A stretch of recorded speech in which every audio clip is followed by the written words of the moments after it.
On Radio Row in Indianapolis with the busiest guy in Indy. He's literally the first guy here and the last guy out, Q Meyers, God, how long have we known each other? We've been rocking for a while, man. A while. I was in Central Texas. Yeah, I think you were in Dallas at first, right? Yeah. And then you guys would have me on as kind of NFC East guy when I was in doing the beat job, and now here we are. Look at us on Radio Row in Indianapolis.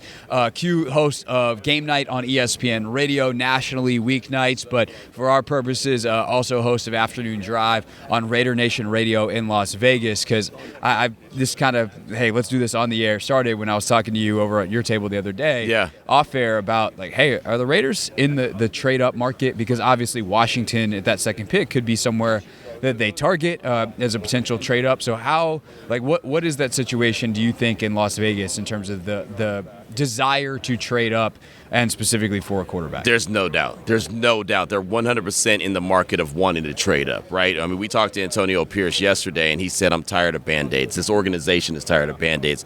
Got to go and get a franchise quarterback. Get that guy, whoever it could be. Now, you know how it goes. You have to have a dance partner. You can't just say, I'm going to trade with, hey, Washington, we're going to trade with you. Well, we don't want to trade. That doesn't matter. We're going to trade. Can't do that, right? So it's not Madden with controls turned off. Exactly. Trade override. The desire is 100% there, and it's funny. I was talking this morning when I got in, and I was told, Q, if they want Jayden Daniels, which obviously there's the connection between Antonio Pierce. He recruited him to Arizona State. When Jayden Daniels won the Heisman, he shouted out AP. So obviously there's a tight bond there. He was in the locker room following the Week 18 game, the victory over Denver at the end of the season. So they're kind of in lockstep with each other.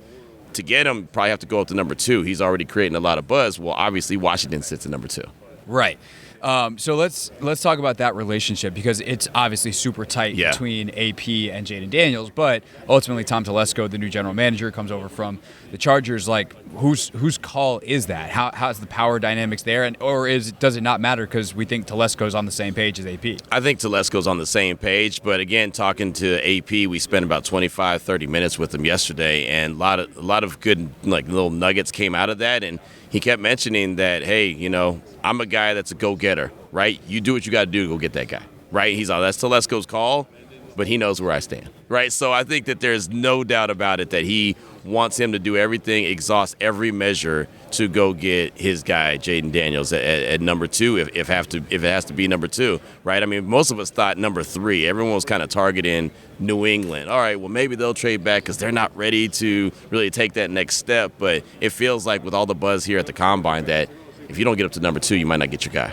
Yeah, it definitely is a might. I will say it does feel like the tides have turned a little bit towards Drake May at 2 for Washington. Is that like a sigh of relief in Las Vegas? I don't know. I mean, because it's still gonna be expensive as hell. Right. I don't know how much. I don't know how much is smoke screen, if it's real.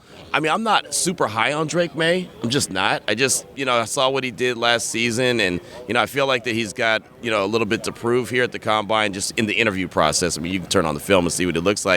And then, there's the Cliff Kingsbury effect. Would he work better with Drake May, or would he work better with Jayden Daniels? And I just feel like after the Combine Friday, we'll talk to the guys. You'll see them throw. And obviously, Jaden's not throwing, Drake's not throwing, Caleb's not throwing. That's fine. But I just feel like Jayden might come out of this Combine, and people are like, yeah, you know what, that could be even the number 1 overall pick, even though we know Caleb's going to be the guy. Yeah, Q Meyers, Raider Nation Radio, ESPN Radio, with us here on the Hoffman Show. So let's say, you get to play Tom Telesco, I get to play Adam Peters. You give me a call, and I'm like, all right, hey, remind me, what draft capital you got? What are we talking about here? What's in the Raiders stockpile? All right, so of course they're going to flop picks this year, right? 13. The Raiders have number 13, and Washington has number 2. So then you throw in, a 2025 first-round pick, third-round pick, 2026 first-round pick, maybe another third-round pick. And, I mean, if you got to throw a player in there as well, you want Hunter Renfrow. I mean, you know what I mean? Like, I don't think that there's really... Yes, actually, that is someone I'm very interested in. Well, there you go, because he's really in no man's land in Vegas with the Raiders. I mean, a guy went from 100 catches, 1,000-something yards to barely being on the field, right? 13 snaps a game. Why is that, by the way? Because that was a McDaniels thing. It started with McDaniels. AP tried to get him back involved, and it felt like he was just too far gone. But, he got injured 1 week against the Cardinals, I believe, in 2022, and just never seemed to work. And it's weird because he's a slot receiver, and McDaniels has always done really well with slot receivers, so what's wrong? But, well, yeah.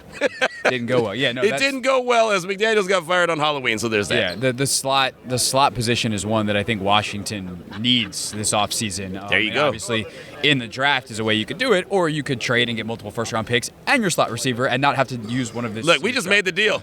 Yeah, I mean, we just made the deal for him. I will say this, like, I think there's a very wise sentiment in Washington circles, fans, media, et cetera, people that have sat in that chair this week that have gone, look, you need a quarterback. Yeah. How often are you going to pick a number 2? Just take the freaking quarterback. Right. And that is, if that is how you feel, I get it. I don't think that's crazy. My only caveat to that is, what do you think of the quarterbacks? Because if they think of Jayden Daniels or Drake May, frankly, right. What I think is irrelevant, what if they think that dude is that dude, right? You don't make that trade. Right. If you're not that sure, you're not convinced, I'm taking your deal in a heartbeat, bro. Right, for sure.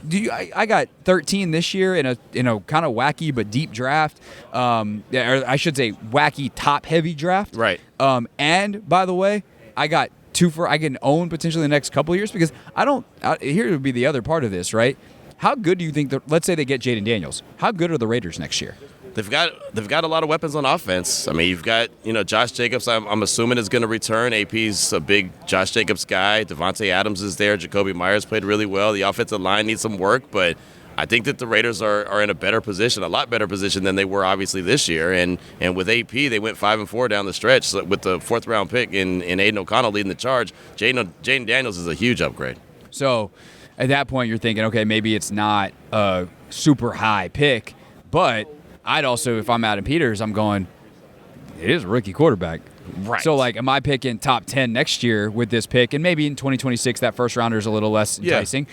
But, maybe at that point, my first rounder is hopefully less enticing too. Well, and I could, if I want someone higher, I can package the 2 and trade up. And then on top of that, if you do get number 13 overall, and maybe you like a Michael Penix, maybe you like a Bo Nix, maybe you like a J.J. McCarthy. And I'm not saying you do, but maybe, right? And so maybe that's an option that you have. You also have a very deep offensive tackle class. And what team doesn't need offensive tackle? Washington needs 2 of them. Right, exactly. So, I mean, there's multiple things you can do, but it's going back to what you said. If you're in love with one of those quarterbacks, then you don't pass them up. You just go ahead and do it. But if you're not, if you have any questions, make the deal. And, Trevor Sikkema sat in that chair yesterday, PFF. His latest mock is kind of a thought experiment. He explained, I just traded Washington twice. He went back to 12 with Denver and then went up to 10 to get McCarthy. And you still wind up with a quarterback, a Hall, et cetera, potential control of some future drafts. I'd probably rather do that with Denver because I think that they're going to be worse than Vegas in the long term, but is what it is. All right, Q Meyers, you can listen to more of the Vegas side of things on Raider Nation Radio, and then of course ESPN Radio 10 p.m. to 1 a.m.